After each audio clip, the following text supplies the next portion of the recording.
Kalau untuk peduli itu lebih ke moral aku sih. As a person, I will help them, but as a leader, I will make sure that our target is achieved. Oke.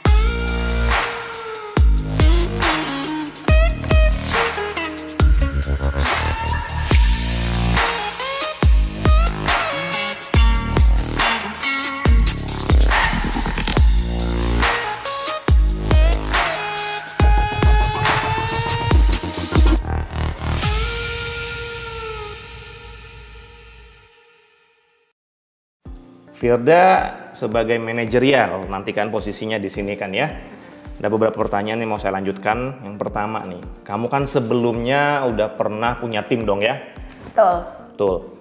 Kalau saya tanya sama tim membernya yang di perusahaan sebelumnya, anonymous saya nanya, apa yang akan mereka katakan tentang leadership style-nya Firda? Oke, di 2 tahun terakhir aku emang ngelit sebuah tim dan aku memang personally menerapkan gaya demokratis dan coaching untuk tim aku. Nah, demokratis di sini aku maksudkan adalah aku as a leader very open jika mereka ada argumen-argumen, terus mereka juga punya mungkin rekomendasi-rekomendasi terkait pekerjaan kita, itu aku very open. Teman-teman di tim aku punya sebuah masukan, itu aku sangat very open buat mendengarkan. That's why aku sebut demokratis. Dan coaching di sini, di mana aku as a leader juga akan membimbing mereka terkait pekerjaan mereka, daily basisnya seperti apa, bagaimana cara achieve-nya, terus kendala-kendala yang mereka hadapi itu seperti apa. That's why aku applicable demokratis dan coaching. Berarti timmu kalau aku tanya, anonymous, random di chat gitu, Firda leader seperti apa? Mereka akan bilang 2 hal itu ya? Iya, demokratis dan coaching. Coaching, betul. Oke, baik.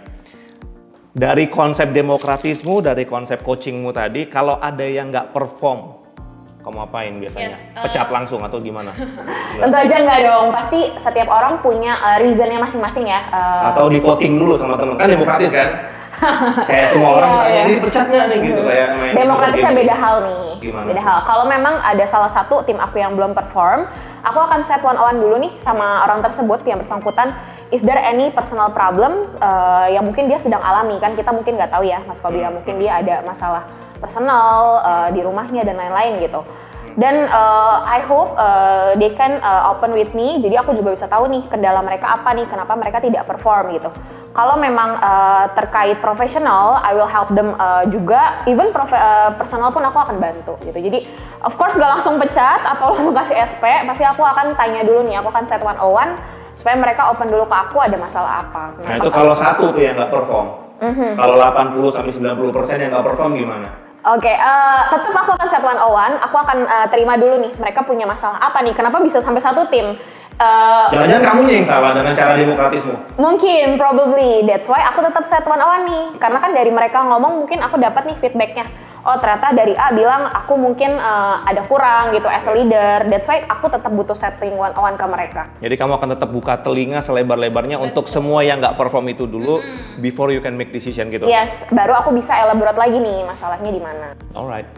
Oke, itu talking about team, mungkin kita bisa forget lah. Kalau mereka ada teman-teman di sini bisa confirm ya mungkin nanti ya, timnya Firda atau bukan, jangan-jangan memang orangnya kayak gini atau enggak, silahkan komen di bawah. Yang kedua, kalau kamu masuk ke sini,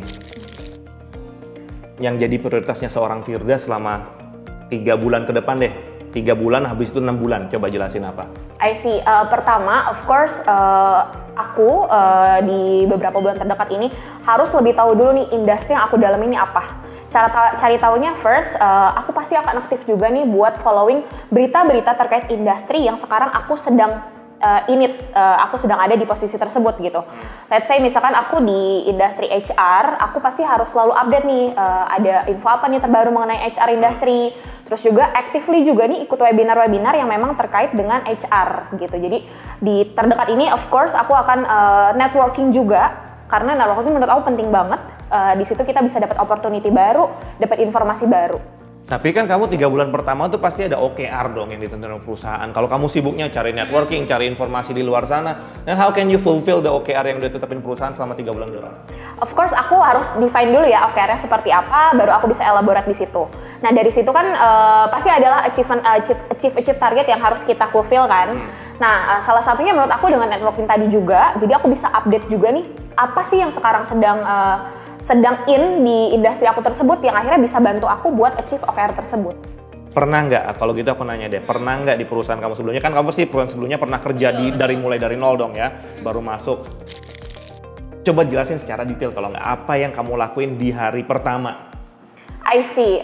Di hari pertama, kalau untuk di hari pertamanya, of course aku akan observe dulu untuk OKR-nya seperti apa, terus juga daily basis-nya seperti apa, environment-nya seperti apa, terus divisi-divisi mana aja nih yang memang akan berhubungan langsung sama aku nih saat bekerja. Jadi untuk hari pertama aku akan observe internally dulu. Oke. Nah, setelah kamu internally tadi observe, kamu juga bisa ngumpulin informasi gitu ya. Bukan cuma sekedar dari yang apa kamu tahu, tapi kamu dengerin juga dari networking tadi yang kamu bilang, kamu bikin strategi pastinya. Betul. Untuk bisa ngejar strategi itu pastinya kamu nggak bisa kerja sendirian dong ya. Gitu. Jadi kamu bilang tadi kan kamu perlu waktu ya, hari pertama mungkin sampai 3 bulan ke depan kamu akan networking, cari informasi dari orang-orang yang ada di perusahaan tersebut gitu kan ya. Terus kamu bilang tadi juga informasi dari tempat lain, bahkan siapa tahu ada ilmu yang baru yang kamu dapetin gitu kan, terkait bisnis di perusahaan baru kamu. Let's say kamu udah dapat dengan strategic plan-nya. Gimana cara kamu mengconvince, pastinya strategic plan-mu nggak bisa jalan sendiri dong ya. Gimana caranya kamu mengconvince divisi lain?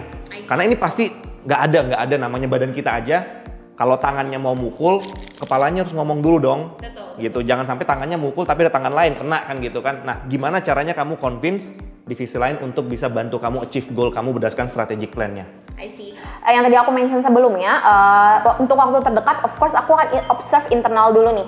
Internal dulu biar aku tahu, in the next step, untuk divisi siapa aja nih yang cocok untuk aku kira-kira decision making. Jadi dari situ aku tahu, untuk hal ini cocoknya ke divisi ini, hal ini cocoknya ke divisi ini. Jadi aku tahu secara internal terlebih dahulu. Nah, lalu jika aku punya ide, of course aku akan ngomong dulu sama atasan aku. Dari situ pasti kita bisa negosiasi, kita bisa ngobrol, kita bisa discuss lebih detail.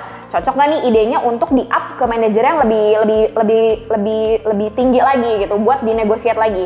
And mostly setiap company itu ada commercial team atau misalkan ngobrol bareng ya, let's say, atau discuss bareng mengenai ide-ide yang mungkin bisa di-applicable di beberapa bulan ke depan. Nah, biasanya sih saat itu dimana aku bisa kasih tahu nih ide yang terbaru tuh seperti apa. Dan of course, I will do the research first.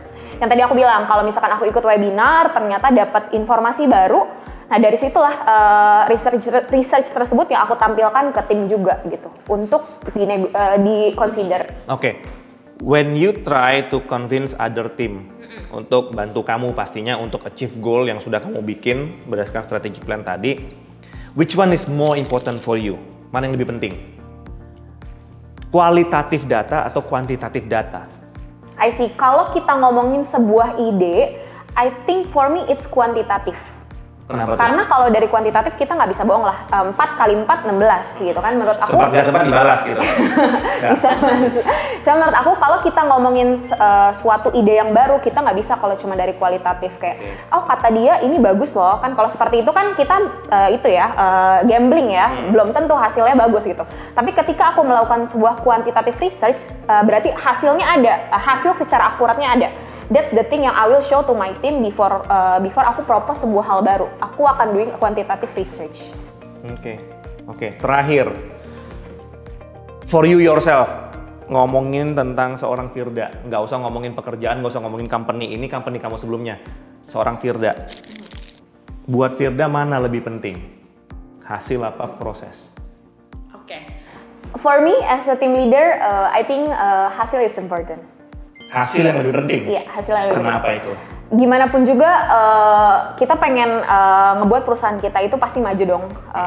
Dan ada hasilnya, ada sesuatu hal yang bisa kita achieve. That's why menurut aku hasil itu penting. Even the proses, setiap orang aku percaya punya prosesnya masing-masing. The way dia doing his work itu different dari setiap orang kan.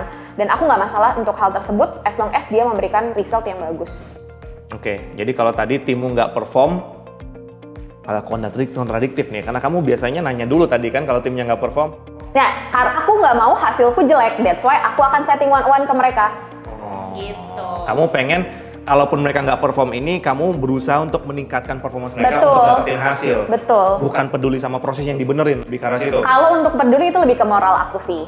As a person, I will help them, but as a leader, I will make sure that our target is achieved. Oke. I think that's all interview kita hari ini. Semoga keterima ya. Oke, thank you so much, Mas Kobi. Tadi kabarin.